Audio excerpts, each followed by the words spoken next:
What's going on, everybody? I'm Adam. Thanks for hanging out with me again today. So today I have something pretty special for you guys.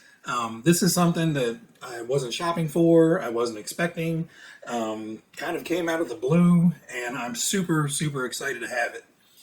So without further ado, we've got a vintage Nissan King Cab from Tamiya, however you want to say it. So wasn't shopping for this, wasn't planning on getting this.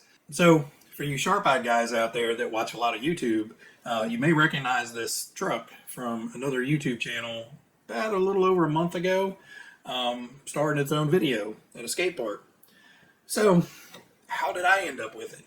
Well, funny thing is when I posted the video for the shelving in here and kind of showing off the whole new look of all the RCs and everything, that person reached out to me in a Facebook post and was like, "Hey, I see you don't have a King Cab. Are you interested in one?" And I'm like, maybe.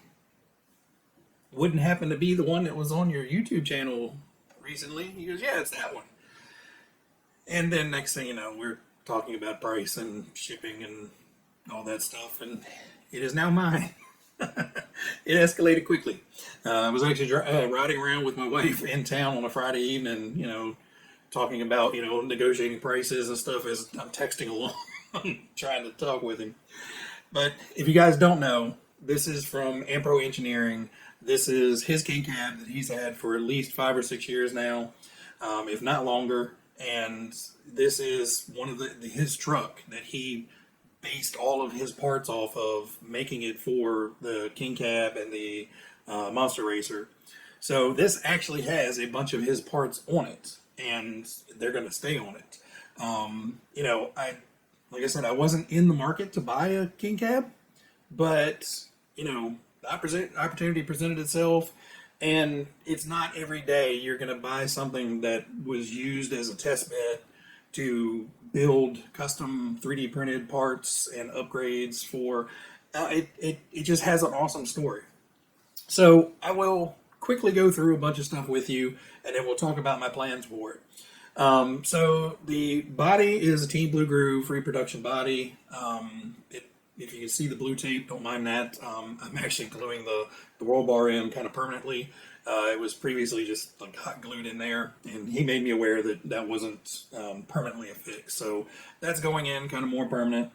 I may end up picking up another body and leaving this kind of as the runner body. I'm not sure. I kind of would like to paint my own. Not that this is a bad paint job. It's a great paint job. There's a few little tiny blemishes in it, but it's, in spots that are really, really hard to paint. So not surprising. Anyway, so I may pick up another Team Blue Groove body and some MCI decals and recreate a really nice Shelf Queen body for it, and leave this one as a runner. He has run this. It's got some scuffs and stuff on it. Nothing big, but it does show some use. So this may turn into the runner body. Now I don't plan on running this an awful lot, just because one, I don't want to break it, but I know a guy that can make new parts for it, so that's a bonus. But it's not. I'm not going to take this out and romp it around really hard all the time. So it is what it is. But let's take the body off and talk about the actual truck. So it was sold, stripped out, so there's no electronics or anything in there. But one of the huge selling points for this truck, other than it, coming from Ampro Engineering and having a bunch of his parts already on it, is this RCC adapter plate and transmission adapter for the stealth transmission that's in here. So if you guys aren't aware, the kind of one of the downfalls of this truck was the transmissions weren't terribly reliable, had a lot of issues with premature wear and breakage internally. Not that they were terrible transmissions, but they were prone to failures, especially when the guys were racing them. So RCC created this adapter plate to go underneath, and a metal motor plate and some other mounts to actually mount a 3-gear stealth transmission from Associated in here and make it all work and work out well. I'll post a link to his video down here below. He explains all this a whole lot better than I do. Obviously he was firsthand. He put all this stuff together. But anyway, the transmission is the stealth. I do have a big baggie of parts. So it has the original transmission, the transmission mount, the bumper, the original plastic bumper, the plastic hubs and everything. So, I have all the parts here if I wanted to strip all this down and turn it back into its true stock form. I don't want to do that. It's kind of like taking a Bugatti and, turning it back into a sedan or something. You've got something really cool. I'm not going to mess with it. It does not have the stock tires on there. Obviously, these are some Superline. These are more like a racer type clay tire. So I may look to try to find some actual King Cab tires for it. I know that's not going to be easy or cheap. The wheels I do think are originals. They look to be the originals. But we'll see what I can do about sourcing some different tires for that. But it has the Ampro battery tray. It has the rear suspension arms. It has the front knuckles and caster blocks up front. And it has this really awesome front bumper. And I don't understand the physics in this, but the front bumper is actually, solidly mounted to the top of this. But it has this like sponginess to it that allows a ton of flex. So this will take a pretty good hit and just bend and pop back. And then he also has the small Ampro front kind of bash guard for the front end up here to prevent it from, damaging the chassis. So a lot of really neat parts and pieces on here. So all I really have to do is stick electronics in and get this guy running. So for electronics, what I am thinking of doing is, generic 1060. It's going to be a fine ESC for this and work well. Right now I just have a low profile kind of race servo. It should be enough to turn these tires. I'm not sure, but if not, we'll put a full size, more of a fast servo into it. I'm not going to run it a ton, but a race truck needs a race, servo. Now for a motor, I have a choice. So I picked up a while back a bunch of the Retro Sport motors from Holmes Hobbies. So we have a 21 turn, we have a 19 turn, and then I have the 17 turn. I think I'm going to build it with the 21 turn first and see how it runs. For two reasons. One, I don't want to make it insanely fast right out of the box. We have lower turn motors if I want to, add speed to it. So I'm thinking the 21 turn should be plenty of pep for this. I'm not worried about the transmission. The transmission can hold it. I just don't want to, outrun the rest of the truck. That and I've got to learn how to drive it first. So, I'm thinking 21 turn would be great. Plus, it has the cool yellow motor label on it that matches the yellow shocks and the yellow Ampro front end pieces. So I'm thinking, you're not going to see a whole bunch of it, but it would be cool to see that little bit of yellow and pink sticking out of the back and some retro look to it. Eventually, I may try to source, an old race motor, but I doubt it. They're just stupid expensive now. To get a good one, you're looking at $100 to get a decent race motor that probably has issues. So for $20, I can get as many of these as I want. So this is just the first look at it.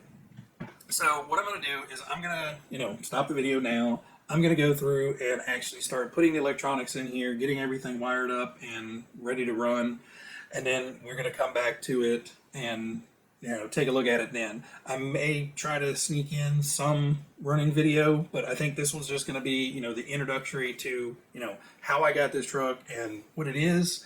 And then we'll probably have a run video of it just kind of running around through the yard, and I'll probably even take it out on the track and get a lap time. But the shocks need to be rebuilt. The fronts don't have any fluid left in them at all. The rears have a little bit. I don't see any leaking. So either it leaked out a long time ago and it's been cleaned up, or, where does the oil go? I know I've had shocks that don't seem to leak, but always seem to be empty. Anyway, I'm going to get to, working on this, get all this stuff, in here correctly, and then we'll be back. Well, all right, there it is. It looks just like it did when we started the video. Kind of. So we do have all the electronics in. So we have the low profile servo, we've got the 1060 ESC, and then we have the Holmes Hobby motor kind of crammed back here. It's hard to see. but you can't see the yellow of it. So I kind of like that with the yellow shocks and the yellow and pink sticker back there. So outside of the electronics, we got the shocks taken apart, new O-rings in, got those fully rebuilt. The shock shafts look really good, so just stuck some new O-rings in just to be on the safe side. Put the green slime in the bottom, filled them up with the regular Tamiya yellow oil, which feel pretty good. The pistons in here seem to have enough bypass and hole in them that it actually runs pretty well. So it dampens it, but it doesn't slow it down terribly like the regular, it seems like most shocks do with that yellow oil in there. The one thing I do have to be careful of when we do go to drive it is I don't have the pinion cover yet, the pinion spur gear cover yet. So I do need to get that ordered. It just completely slipped my mind when I was getting this, and I knew it didn't have it. So I wanted to try to find one out of Lexan so where you could see through it. So far, the only thing I've been able to find reasonable is the RPM one for the stealth transmission. So I'm going to see if that will bolt up to it. It's not terribly expensive if it doesn't. But overall, you know, I'm really looking forward to getting this out. We'll get it out very soon and get its own dedicated run video. But until now, guys, I hope you liked the kind of intro to the King Cab.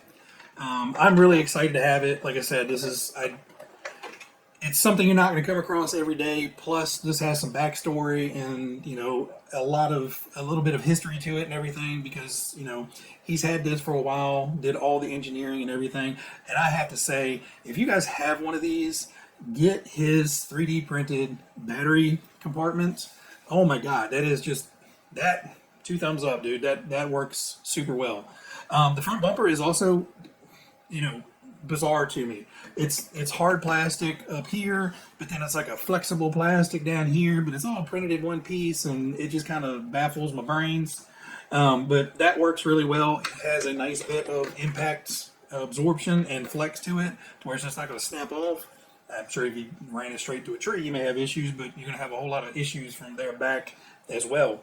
And, you know, I do like the little kick-up skid plate on the front, you know, as well. Kind of acts like a bumper. You know, I'm really tickled with the whole truck. I'm hoping it runs really well. We'll find out about that shortly, but that'll be for another video. Everybody out there, you guys be happy, be healthy, be safe, and I will catch you guys on the next one. See you.